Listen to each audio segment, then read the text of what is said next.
নমস্কার বন্ধুরা, আমার কুকিং চ্যানেলে আবারও সবাইকে স্বাগত। আজ আমি আপনাদের জন্য নিয়ে চলে এসেছি চন্দনী মাছ, লাল শাকের ডাঁটা ও পাকা তেঁতুল দিয়ে একটা টক মিষ্টি রেসিপি, যেটা ভাতের শেষ পাতে খেতে দারুণ লাগে এবং মুখের স্বাদও ফিরিয়ে আনবে। তারপর কয়েকটি চন্দনী মাছ আমি কেটে বেছে ভালো করে ধুয়ে পরিষ্কার করে নিয়েছি।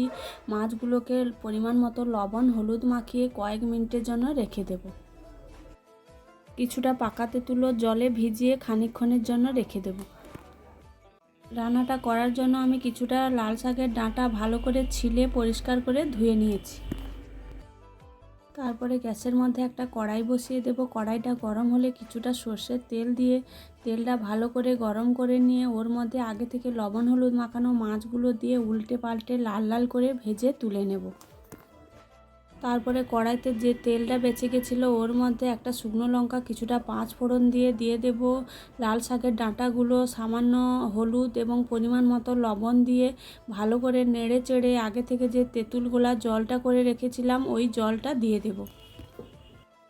তারপর কিছুক্ষণ ঝোলটা ফুটিয়ে নেওয়ার পর ডাঁটাগুলো প্রায় সেদ্ধ হয়ে এলে আগে থেকে ভেজে রাখা মাছগুলো এক এক করে দিয়ে দেব।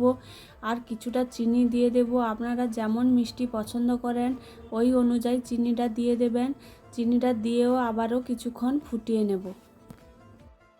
কিছুক্ষণ ফুটিয়ে নিয়ে যখন ঝোলটা টেনে আসবে, গা মাখা হয়ে যাবে, নামিয়ে নিলেই একদম রেডি হয়ে যাবে চন্দনী মাছ লাল শাকের ডাঁটা দিয়ে টক।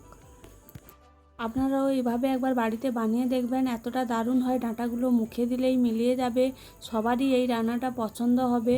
ভিডিওটি ভালো লাগলে আমার চ্যানেলটি সাবস্ক্রাইব করে দেবেন।